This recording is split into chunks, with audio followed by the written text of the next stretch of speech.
십자가가 우리에게 구원의 능력임을 믿습니까? 예수 그리스도의 십자가의 능력만이 나를 죄에서 사하고 나를 구원하시는 유일한 길임을 믿습니까? 그렇습니다. 십자가는 예수 그리스도께서 나를 위해 죽으신 하나님의 사랑이요 구원의 능력임을 믿습니다. 우리 가운데 혹시 세상에 살아가면서 세상 사람들이 말하는 것처럼 십자가가 어리석음이라고 생각하는 분은 아니 계신지요? 만약에 십자가가 우리에게 아무런 능력도 아무런 권능도 주지 못한다고 하면 예수님은 굳이 십자가를 지지 않으셔도 됐을 것입니다. 예수님은 변화산 체험 이후에 십자가를 바라보시며 예루살렘에 올라갈 것을 생각하셨습니다. 변화산상에서 나타나신 모세와 엘리야와 함께 이제 마지막 십자가를 어떻게 쳐야 될지 어떻게 돼야 될지를 이제 생각하면서 예수님께서는 예루살렘 성에 올라가셔서 십자가 지실 것을 생각하시고 그리고 마침내 예루살렘에 십자가를 지기 위하여 올라가시는 중입니다. 십자가를 바라보고 걸어오신 예수님이 드디어 예루살렘에 도착하셨습니다. 예루살렘에 들어가면 자신에게 어떤 일들이 벌어질지 예수님은 이미 예상하시고 제자들에게 무려 3번씩이나 말씀을 하셨습니다. 마태복음 16장 20절 다 같이 인자가 예루살렘에 올라가 장로들과 대제사장들과 서기관들에게 많은 고난을 받고 죽임을 당하고 제3일에 살아나리라. 22절 3절에도 말씀합니다. 인자가 장차 사람들의 손에 넘겨져 죽임을 당하고 제3일에 살아나리라. 예수님은 십자가와 고난 그리고 죽음 그리고 부활에 대해서 제자들에게 3번씩이나 연거푸 말씀을 해 주셨습니다. 말씀처럼 예수님은 예루살렘에 도착하셨습니다. 오늘 본문에 말씀하고 있는 것처럼 나귀를 타고 예수님은 예루살렘에 들어가셨습니다. 나귀를 타고 예루살렘에 들어가신 예수님을 보고 수많은 사람들이 환영을 했습니다. 호산나 다윗의 자손이여 찬송하리로다. 주의 오신 이름으로 오시는 이여 가장 높은 곳에서 호산나 하더라 라고 찬양합니다. 호산나라는 말이 무슨 뜻입니까? 지금 우리를 구원해 주세요 라고 하는 고백입니다. 여기서 우리는 중요한 2가지 질문을 해야 합니다. 첫 번째는 예수님이 어디서부터 나귀를 타고 예루살렘 성에 오셨는가? 저 갈릴리에서부터 나귀를 타고 오셨는가? 아니면 어디서부터 나귀를 타고 오셨는가 하는 것이고요. 두 번째로는 나귀를 타고 오신 예수님께서 예수님을 왜 사람들은 그렇게 열렬히 환영했나 하는 것입니다. 먼저 예루살렘에 도착하신 예수님께서 잠시 다시 물러가셨다가 이제 예루살렘으로 들어오시는데, 자, 먼저 예수님이 예루살렘에 들어오실 때 예수님은 어디서부터 나귀를 타고 들어오셨을까요?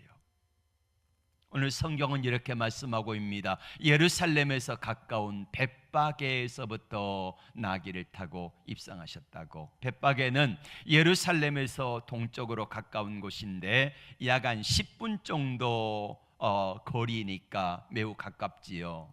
10분에 걸을 수 있는 거리가 얼마나 됩니까? 1km에서 한 1.5km 정도 되어지지 않겠습니까? 이 거리를 예수님께서는 나귀를 타고 예루살렘에 입성을 하셨습니다. 그렇다고 하면은 예수님을 열렬히 환영했던 사람들이 왜 예수님을 그렇게 환영했을까 하는 것입니다. 왜 그랬을까요? 예수님이 예루살렘에 입성하실 때에 12제자뿐만 아니라 거기 모인 수많은 사람들은 예수님을 환영할 때 종려나무 가지를 꺾어 들고 예수님을 열렬하게 환영을 했습니다. 예수님이 나귀를 타고 감람산 내리막길을 이제 내려오십니다. 감람산에서 바라보면 바로 예루살렘 성전이 보여요. 다 오신 거지요. 이때 사람들이 그렇게 열렬히 환영을 했는데 예수님의 제자가 아닌 다른 제자들도 예수님을 그렇게 열렬하게 환영을 했습니다. 예루살렘 성에 가까이 다가올 때에 예수님이 넘어오시는 장면을 보고 사람들이 물었습니다. 저가 누구냐? 갈릴리에서 나온 선지자라 했습니다. 저가 누구냐 궁금해했습니다. 그리고 사람들이 환영하는 모습을 바라보며 사람들은 길가에 서서 연호하면서 종려나무 가지를 꺾어들고 호산나 찬송하리로다 다윗의 자손으로 오시는 이여라고 예수님을 환영합니다. 다윗의 자손이라는 말의 의미는 구원자라는 말이에요. 호산나라는 말은 그 구원자로 오시는 주님, 우리를 지금 구원해 주소서라고 고백하고 있는 것입니다. 종려나무 가지는요, 성경에서 거룩함의 상징이요, 또 번영의 상징입니다. 거룩함과 번영의 상징이었던 종려나무 가지를 꺾어들고 예수님을 환영했는데 역사적인 의미가 있습니다. 주전 야간 200년경에는 당시에 안티오쿠스 에피파네스라고 하는 사람이 다스리는 그 나라가 있었습니다. 근데 이 안티오쿠스 에피파네스 4세는 예루살렘 성에 들어와 가지고 성전에다가 돼지피를 묻혔습니다. 도저히 드릴 수 없는 돼지를 잡아 가지고 제우스 신에게 제사를 드린 거지요. 그리고 반대하는 사람들을 많이 잡아다가 죽였습니다. 이런 일이 있었기 때문에 그로 인하여서 많은 사람들이 고난을 당하다가 당시에 독립운동을 하는 사람들이 많았는데 그 가운데서 마카비 형제라고 하는 사람이 주동이 돼가지고 이 헬라에 맞서 싸웠습니다. 싸우다가 마침내 전쟁에서 승리하고 독립을 얻게 되는데 그때에 마카비 형제는 백마를 타고 감람산 쪽에서 동쪽에서부터 예루살렘을 향하여서 들어오는 것입니다. 열렬히 사람들을 환영하는데 종려나무 가지를 꺾어들고 환영을 했습니다.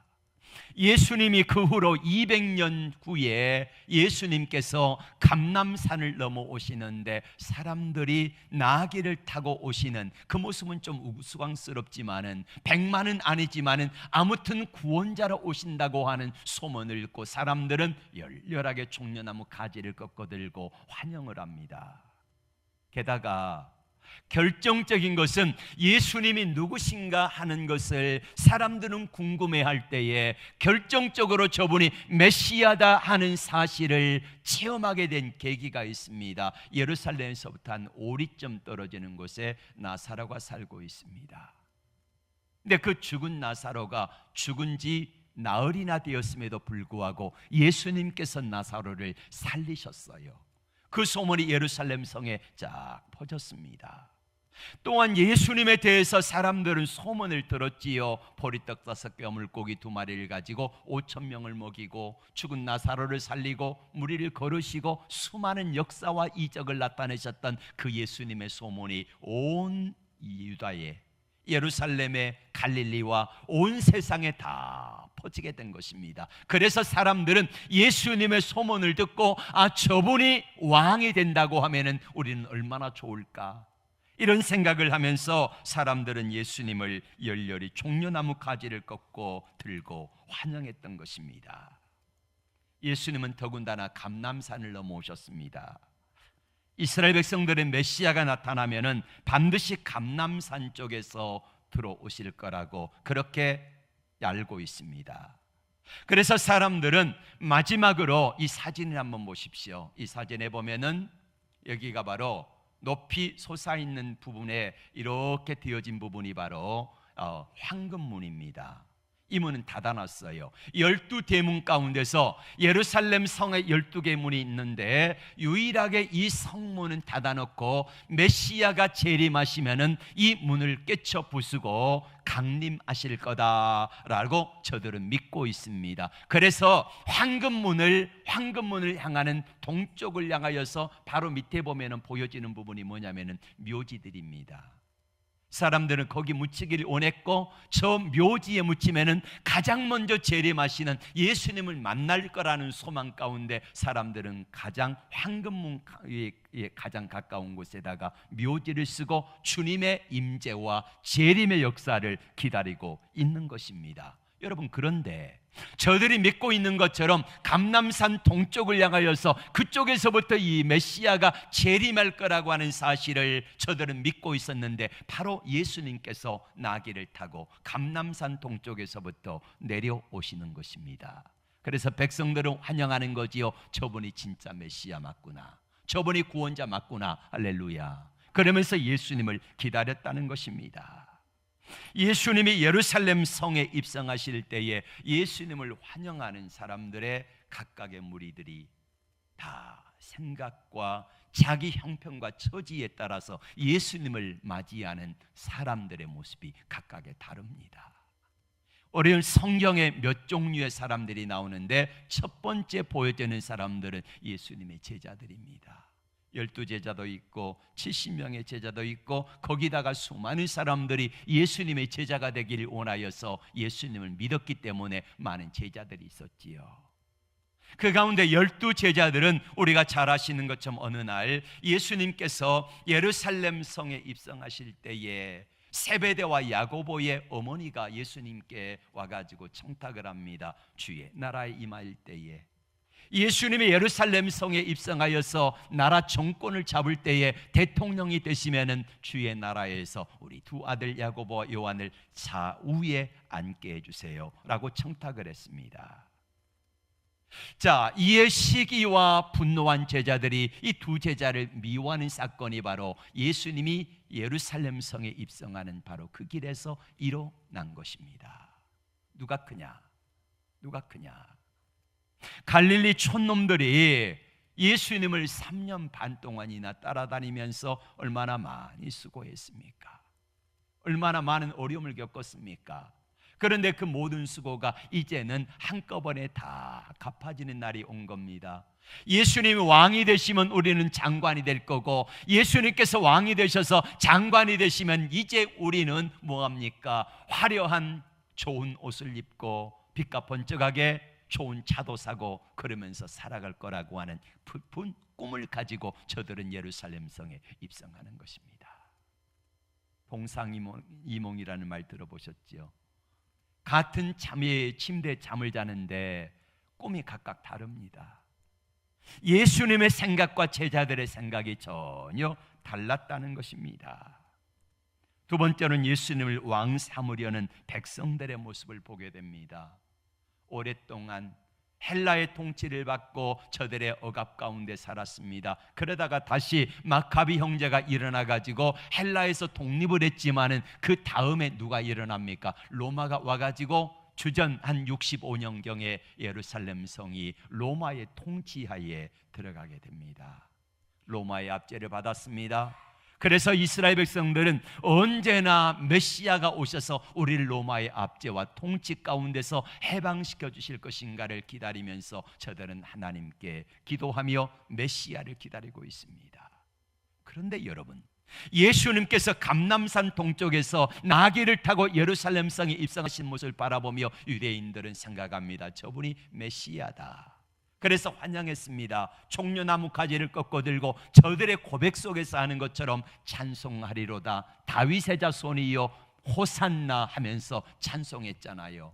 다윗의 자손 메시아여 호산나는 뭐라고요? 우리를 지금 구원해 주세요 라는 그런 고백을 하면서 메시아로 오시는 예수님을 기다립니다. 다시 말하고 하면은 저들의 생각 속에서는 예수님을 정치적인 메시아, 로마의 압제와 억압 가운데서 우리를 해방시켜주고, 예수님이 보리떡 5개 물고기 2마리를 가지고 5,000명을 먹였던 것처럼 배고픈 저들을 먹여주기를 원했고, 죽은 나사로를 살리신 것처럼 예수님께서 병든 자를 살려주기를 원하여서 예수님을 육적인 메시아 해방자 예수로 기다렸던 것입니다.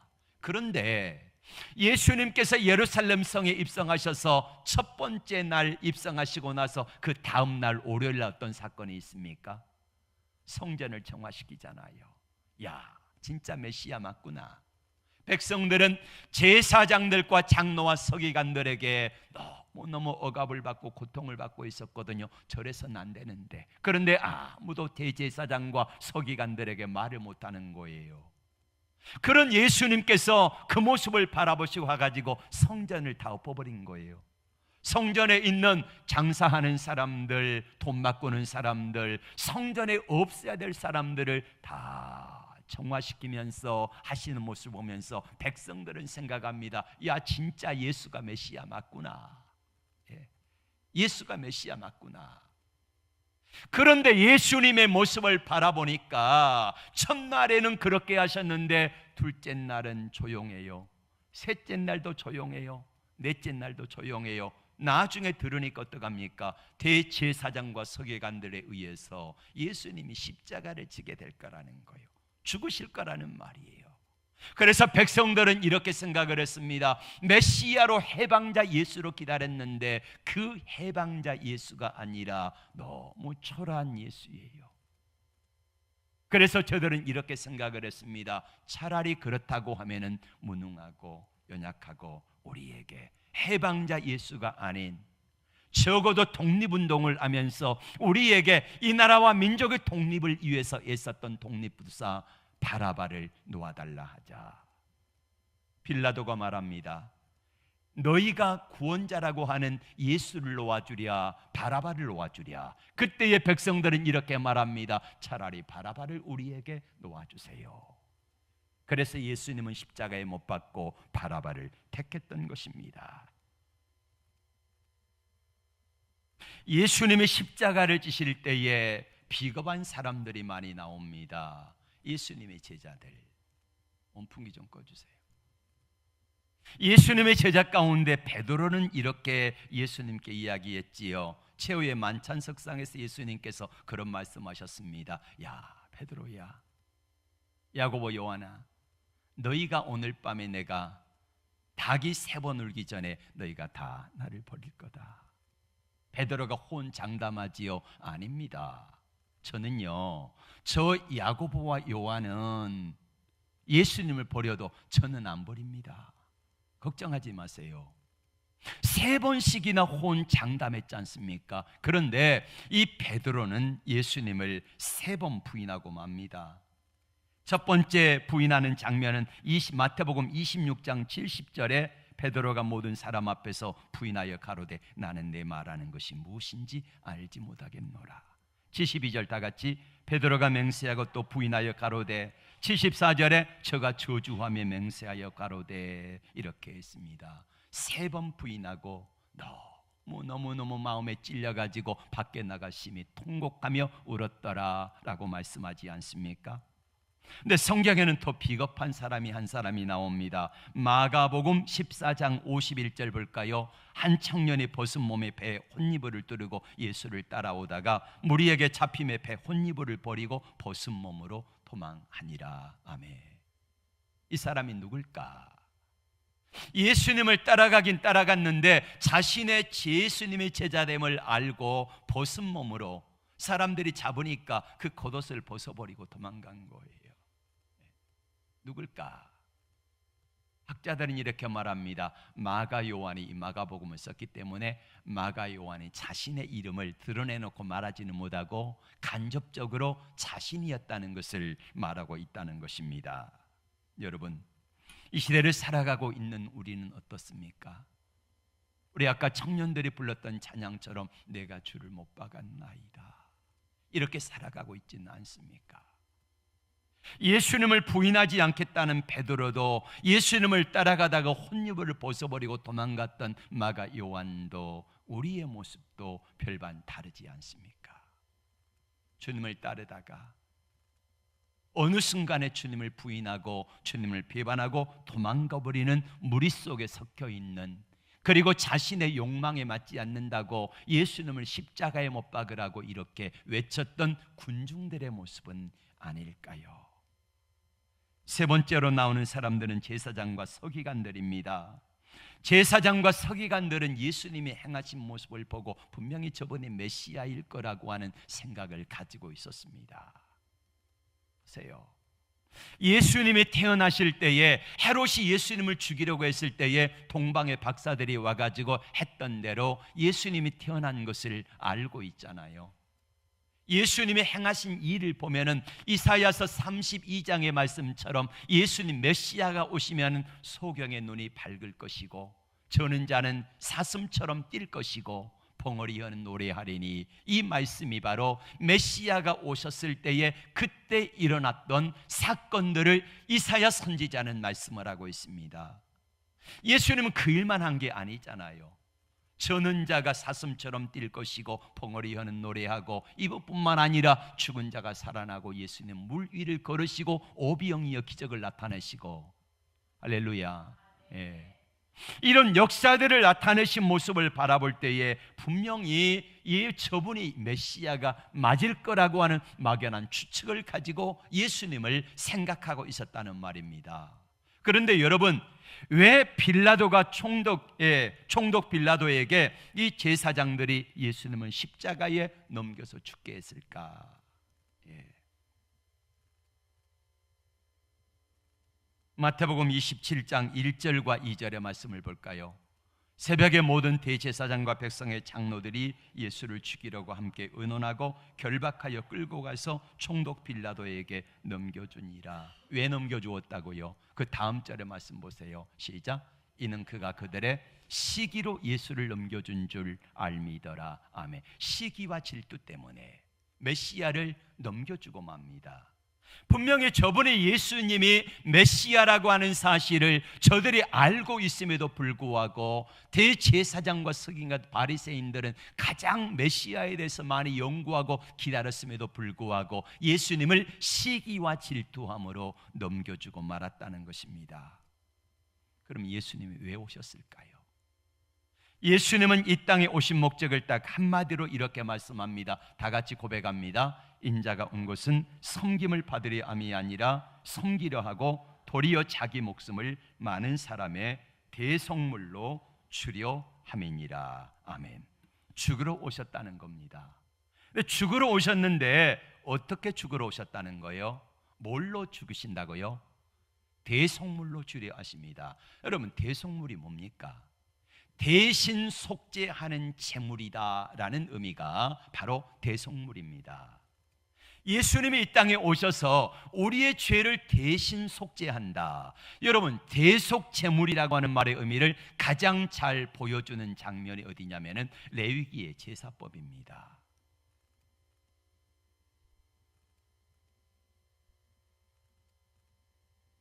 어떤 사람이 죄를 지었습니다. 그러면 반드시 하나님 앞에 나와가지고 뭘 해야 합니까? 속죄 제사를 드려야 합니다.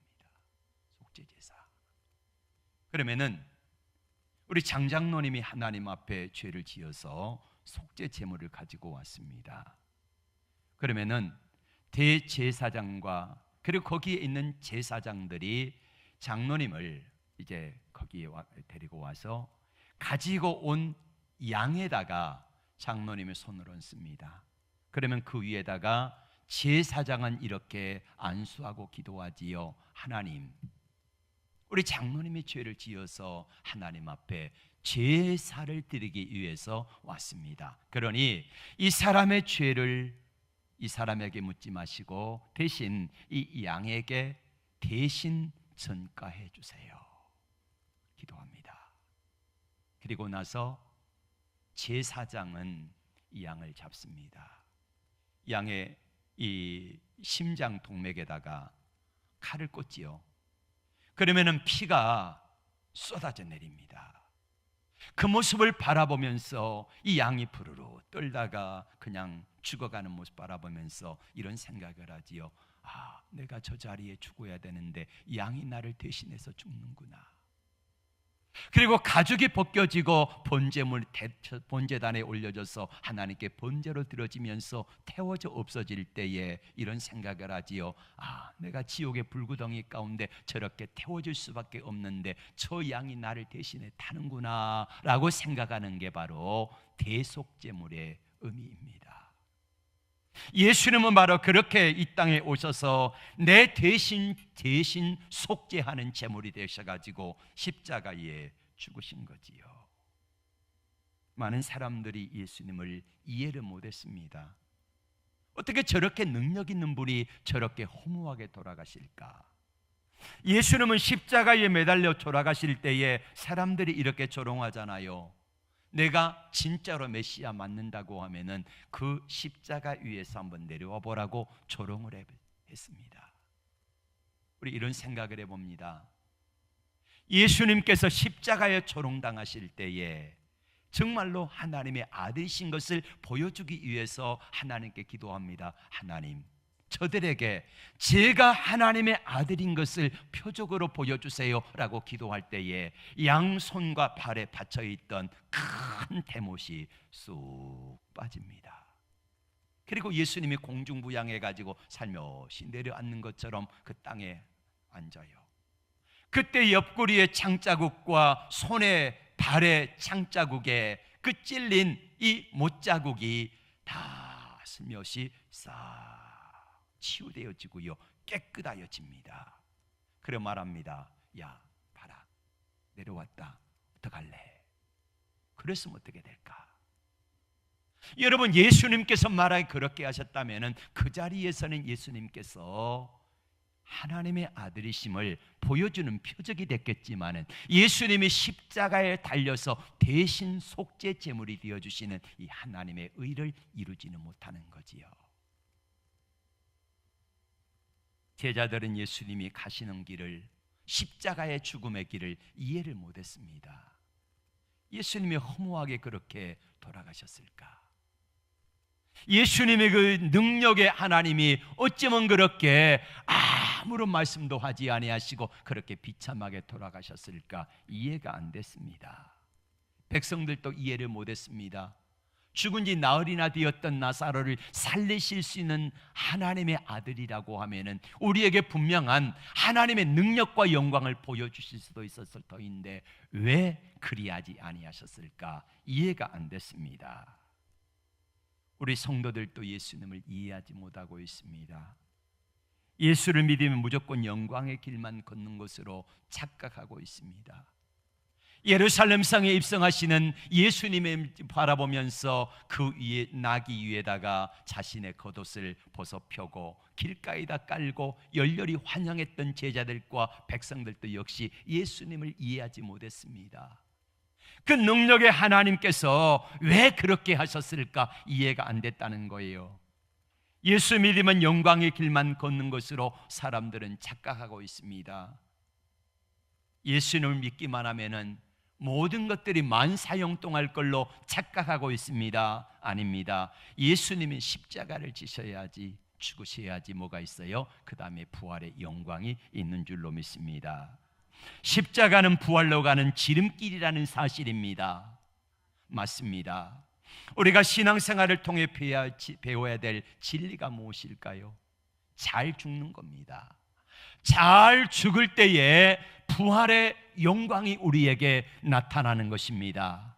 이것을 믿는 것입니다. 오늘 예수님이 예루살렘 성에 입성하실 때에 제자들이 이해를 못했습니다. 백성들이 이해를 못했습니다. 예수님을 자기의 수단과 목적으로만 생각했기 때문에 오시는 메시아를 알아보지 못하고 십자가에 못 박아 죽였던 것입니다. 오늘 우리의 모습 속에서는 어떠한지요? 여러분, 예수님 어떻게 믿고 있습니까? 혹시 12 제자들처럼 예수님이 한 자리 차지하면은 나도 그 영광 가운데 한 자리를 차지할 걸로 생각하고 있지는 않습니까? 백성들처럼 우리의 배부르게 먹여주고 병든 자를 치유해주고 우리를 부유하게 해주는 그 하나님으로만 생각하고 있지는 않습니까? 아닙니다. 십자가 뒤에 부활의 영광이 있는 것처럼 우리가 마땅히 지어야 될 십자가를 지면은 하나님께서는 우리에게 그 뒤에 부활의 영광과 축복을 허락하여 주시는 것입니다. 이 은혜가 여러분에게 있어지기를 주의 이름으로 축복합니다. 일어나서 찬양합니다.